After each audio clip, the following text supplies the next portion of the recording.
Sejam bem-vindos a mais uma aula de revisão da Escola de Fisiologia e Farmacologia do curso de Medicina da UFCA. Meu nome é Mariana Aragão e hoje falaremos sobre potencial de ação, mais especificamente sobre o potencial de ação dos neurônios.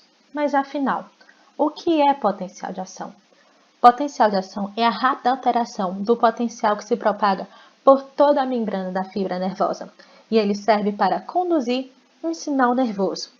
Ele ocorre por meio da alteração do potencial de membrana.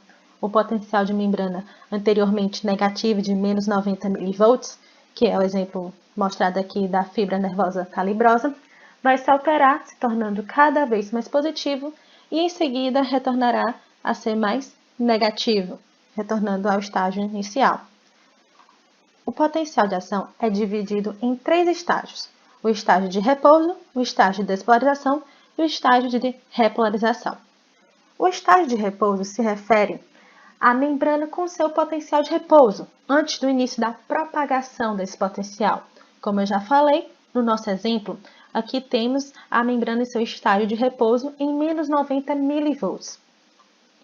Já o estágio de despolarização se refere ao momento em que a membrana celular se torna muito mais permeável aos íons sódio, diferente do estágio de repouso, em que a membrana é mais permeável aos íons potássio.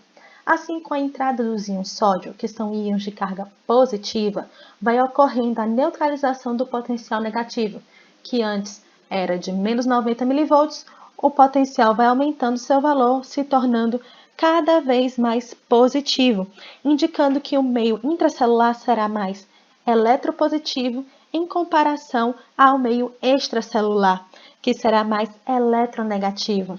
Após alguns décimos de milésimos, inicia-se o estágio de repolarização, com o início do fechamento dos canais de sódio e a abertura dos canais de potássio, fazendo com que aquele acúmulo de carga positiva de dentro da célula saia por meio da difusão dos canais potássio para o meio extracelular, restabelecendo o potencial de repouso. Para entendermos melhor como funciona o nosso potencial de ação, temos que entender também sobre os canais regulados pela voltagem. Inicialmente falaremos sobre o canal de sódio regulado pela voltagem. Esse canal é formado por 2 comportas: a comporta de ativação, voltada para o meio extracelular, e a comporta de inativação, voltada para o meio intracelular. Ele possui 3 estados: o estado de repouso, o estado ativado e o estado inativado. Sobre o estado de repouso, como o próprio nome diz, se refere ao estado do canal durante o potencial de membrana de repouso, no nosso exemplo de menos 90 mV. A comporta de ativação permanece fechada, impedindo a passagem de íon sódio para dentro da célula. No entanto, conforme vai ocorrendo a propagação do nosso potencial de ação, em que o potencial vai gradativamente se tornando mais positivo, vai ocorrer a abertura do nosso canal de sódio, regulado pela voltagem. Mais ou menos quando chega em menos 70 a menos 50 mV, esse canal irá abrir. Ele irá abrir plenamente sua comporta de ativação e permanecerá aberto com a sua comporta de inativação. Assim, essa abertura nesse canal vai promover um aumento da permeabilidade de sódio na membrana, de cerca de 500 a 5.000 vezes. No entanto, o contínuo aumento do valor do potencial irá provocar a inativação do canal, fazendo uma alteração conformacional que fecha a comporta de inativação, e os íons sódio já não poderão mais entrar na nossa célula, diminuindo assim a permeabilidade do sódio na membrana. É importante ressaltar que os nossos canais de sódio, regulados pela voltagem, eles não são ativados por qualquer estímulo, eles não se abrem por qualquer coisa, digamos assim. É necessário que esse estímulo gere um potencial capaz de superar um limiar, e esse potencial, após atingir esse limiar, vai promover a ativação dos nossos canais de sódio, promovendo sua abertura. Agora, já falando sobre o canal de potássio regulado pela voltagem, Ele é um canal formado por uma comporta, que, enquanto a membrana está em repouso, ele permanece fechado, assim impedindo a passagem de íons potássio para o meio extracelular. No entanto, conforme o potencial de ação vai se tornando positivo, ele abre os canais de sódio e potássio. Mas pelo fato da ativação dos canais de potássio ser lenta, eles têm um pequeno retardo na sua abertura. Assim, os canais de potássio abrem no momento em que os canais de sódio iniciam seu fechamento. Desse modo, a membrana se torna gradativamente menos permeável aos íons sódio e se torna mais permeável aos íons potássio. Agora que nós já compreendemos como funcionam os canais de sódio e potássio regulados pela voltagem, podemos entender o que é período refratário. O período refratário, primariamente, ele é um período em que, uma vez que um potencial de ação tenha se iniciado, um segundo potencial de ação não pode ser disparado.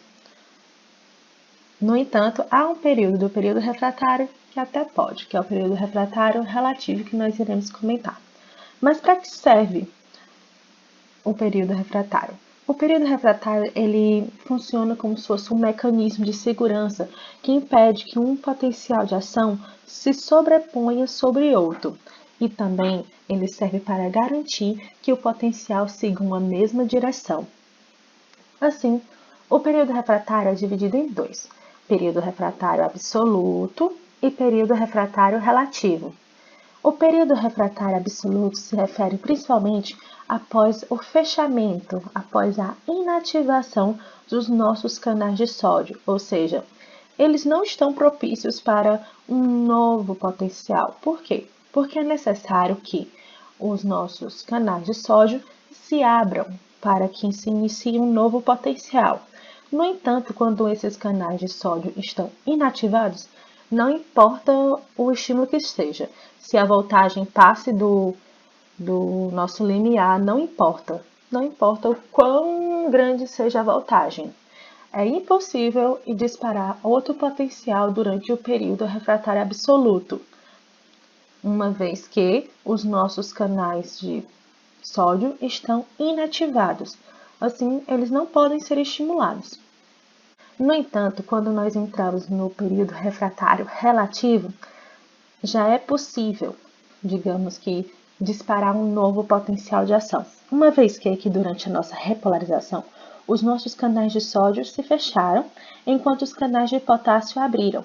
Assim, saiu muita carga positiva de dentro da célula, provocando um período de hiperpolarização do nosso potencial, em que o potencial da membrana está abaixo do nosso potencial de repouso. Pode-se iniciar um novo potencial a partir daí, uma vez que nesse período nós já temos alguns canais de sódio que já retornaram ao seu repouso, podendo serem abertos para gerar novo potencial, apesar de nem todos estarem em seu estado de repouso. No entanto, o estímulo deve ser muito maior do que era esperado se a nossa membrana já tivesse atingido o repouso, uma vez que está mais distante de atingir o limiar. Aqui temos basicamente o resumo de tudo que já falamos até agora. Inicialmente, nossa membrana se encontra em seu estado de repouso, com seus canais de sódio e potássio fechados. Assim, após o estímulo, irá ocorrer o aumento do nosso potencial de membrana até atingir um limiar. E após esse limiar ser ultrapassado, irá ocorrer a abertura dos canais de sódio, dando início à nossa fase de despolarização, em que irá ocorrer intensa entrada de íons sódio para dentro da célula. Assim, nós percebemos também que está ocorrendo o aumento da permeabilidade da membrana aos íons sódio. No entanto, após atingir determinada voltagem, irá dar-se início ao fechamento dos íons sódio e agora irá ocorrer a abertura dos canais de potássio, promovendo intensa saída de íons potássio para fora da célula. Aqui nós temos a nossa fase de repolarização.